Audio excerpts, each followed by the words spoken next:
Everyone, so we get the marquee matchup, the Golden State Warriors and the Los Angeles Lakers. Steph Curry versus LeBron James in a head-to-head. Both players have 4 NBA championships, and very likely whoever wins this series could end up getting number 5. So there are so many implications. These two guys have been compared time and time again, especially last year after Curry won his 4th ring. There was lots of talks of like, do you put him in the conversation with LeBron, right? Like, they have the same amount of rings, all of that stuff, right? So it's just, this is a legacy defining series for both of these players. You're going to get all the comparisons, all the head-to-heads, everything. And I'm excited for this, as I'm sure many of you are, and I wanted to kind of break down the LeBron James and Steph Curry rivalry and kind of give everyone some context and idea of how they stack up against each other. So in the regular season, they are 10-10, which is crazy. They have a record in 20 games played against each other. They have a 10 versus 10 record. So they're basically even in that regard. In the playoffs, though, Steph Curry has the edge. He is 15-7 in the playoffs versus LeBron James for his career. But to add some context, got to remember, LeBron, the series down 3-1, comes back, wins, and ends up winning an NBA championship, and then they go and get Kevin Durant. It just kind of felt like, LeBron didn't really have a chance with that. And then even before that first playoff series, they lost Kyrie Irving and Kevin Love in that series. So there's a kind of a bit of an asterisk on it. But nonetheless, hey, look, the record is the record. People are going to, talk about that record and go, hey, Steph has the 15-7 record. So it's going to be interesting. Now, both players are much older now than they were at certain points of their career when they played, especially LeBron, year 20 and age 38. But still, again, both of these guys have 14 championships. Steph Curry has done it in 14 years in the NBA. LeBron James in 20 years. Steph Curry has played in 9 playoffs in total, where LeBron has done it in 16. Steph Curry, 9-time All-Star. LeBron James, 19-time All-Star. MVPs, LeBron has 4, Steph has 2. Finals MVPs, LeBron has 4, Steph has 1. First All-NBA teams, 13 for LeBron, 4 for Steph Curry. All-NBA team selections, 18 for LeBron, 8 for Steph Curry. All defensive teams, 5 for LeBron, 0 for Curry. Defensive teams total, 6 for LeBron, 0 for Steph. Scoring leaders, Steph has 2, LeBron has 1. Assist leaders, LeBron has 1, Steph has 0. Steal leaders, Steph has 1. Rookie of the year, LeBron has 1. Steph has none. And playoff points, right? Steph Curry, 25 points per game. LeBron James, 27.2. Rebounds, Steph, 4.7. LeBron James, 7.5. Assists, 6.5. LeBron, 7.3. Steals, 1.6 for Steph, 1.5 for LeBron. Blocks per game is 0.2 for Steph and 0.8 for LeBron. And then total stats, we don't need to get into that too much because, LeBron's, historic in every level. But you see these little, just the comparisons between the two and just the legacy and the accomplishments and accolades and all of the stuff that these two have gotten. It is really remarkable. Obviously, Steph is a historic three-point shooter, 43% for his career, where LeBron is 34.5%. But LeBron's kind of more streaky, right? He's not really a 34.5% three-point shooter, right? He's more of like 14% for 2 months and then like 43% for 2 months, and it just kind of averages out to 35%. But even for careers, like field goal percentage period, they both play such different games, and yet LeBron is at 50% and Steph is at 47.5%. It's just absolutely incredible. But regardless, this is going to be the key marquee matchup. And regular season wins, regular season totals, all of that stuff, it's irrelevant. It means nothing. It comes down to this series and this playoffs. And this might be the most fair matchup we have seen between these two ever, right?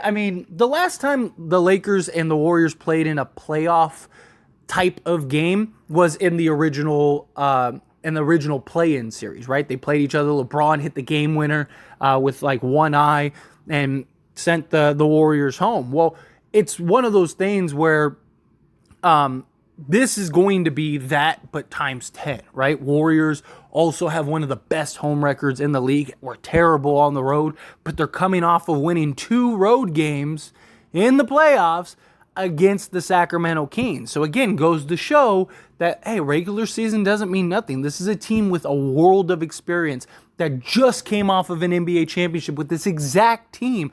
Lakers, they have an entirely new roster. They haven't even played 20 games fully together. So they're still trying to figure stuff out. But talent-wise, you're talking about a very evenly matched talent-wise. Like, the Warriors have their advantages, the Lakers have their advantages. But again, it's going to come down to these two in a playoff series. But even then, they are very similar.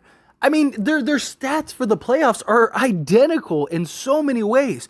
Points per game, Steph Curry's at 27. LeBron James, 28.5. Rebounds, Steph, 5.3. LeBron, 9. Assist, Steph, 6.1. LeBron, 7.2. Steals, 1.5 for Steph, 1.7 for LeBron. Blocks, LeBron's got 1 per game. Steph's got 0.3. It's incredible how very similar and close these guys are. Field goal percentage, Steph, 45.4. LeBron, 49.5. 3-point percentage, Steph, just under 40%. He's 39.9. LeBron, 33.2. Free throw percentage, Steph is 88, 89. LeBron, 74. Right? Like, it's just, they're there. These are the superstars. This is the showdown. This is the matchup. This is the hype. I just want a good series. Now, personally, I just think the Lakers have more weapons and more ways to beat the Warriors. I think that they have more guys that are reliable, right? Again, I think that, Steph, there's no argument that he has the talent. They just won an NBA championship. And you cannot sleep on the Golden State Warriors whatsoever. You just can't. You can't. It's the Warriors, right? People wrote them off in this series, and they ended up winning, right? I actually thought Sacramento would win Game 7 because I thought the Warriors were going to win in Golden State. And then when they blew it, I was like, I think the Kings will win that series. The Warriors stepped up and they got it done because they're the team that has been there. They have the experience. They have the know-how. Steph Curry put on some heroics, 50 points in a Game 7, first 50-point game in a Game 7 in history. Like, that's what he does. LeBron, there's a lot of questions about LeBron. How is he going to hold up? He has the injury. He was supposed to have surgery in the offseason. Like, is he going to be able to play to the caliber that they're going to need him to play?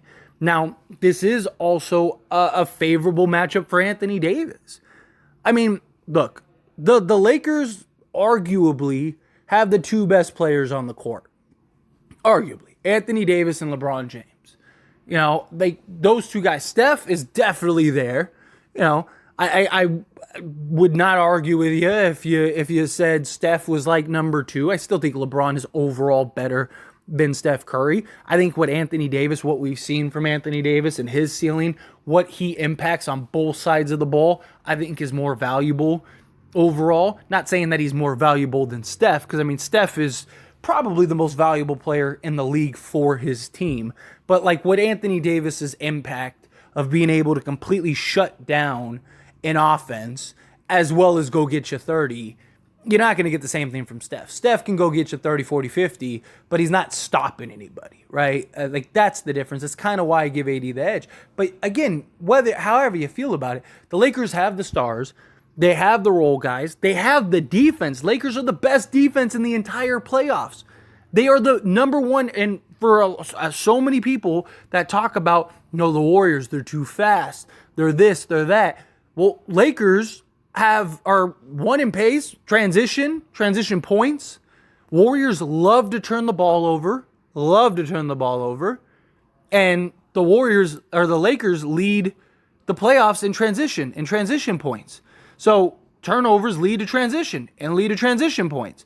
This is a favorable matchup for the Lakers, just based on how the rosters are constructed. The Lakers had won the regular season series 3-1, right? And the Warriors really struggled against this Lakers team twice.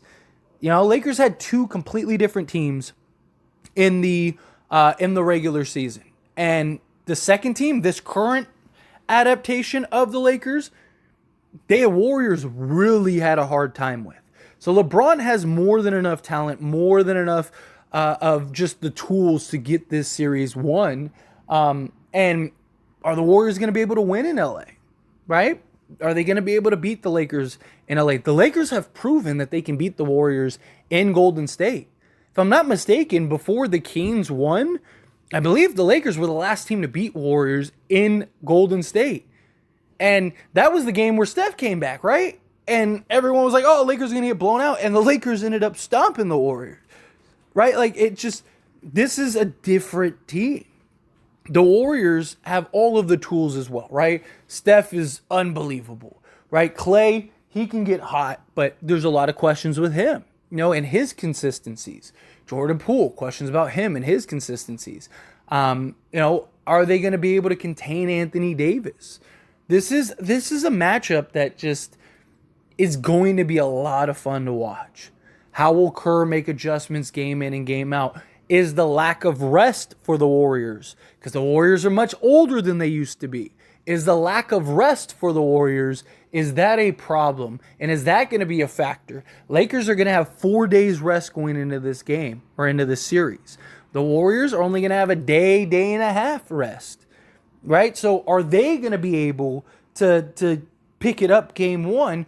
And game one could be the tone setter. If the Lakers win game one, the Warriors could be in a lot of trouble, right? And look, LeBron is looking at this, licking his chops, rubbing his hands, like the meme, right? LeBron's doing that because he knows what this means to him. He knows what this means to his legacy. He knows how important this series is. And I expect him to show up big time. LeBron likes to take steps back and kind of just coast game one. I wouldn't be surprised if we saw an aggressive LeBron James in game one. It's going to be a lot of fun. It's going to be a lot of entertainment and a lot of interest. But anyway, as always, this is a discussion, so I pass the question on to you. Let me know your thoughts and opinions down in the comments below. How do you think this is going to shape up? What do you think of the Steph Curry, LeBron James head-to-head? Are you excited? Are you not? How do you feel? Whatever your thoughts are, I'd love to hear it. Let me know down in the comments below.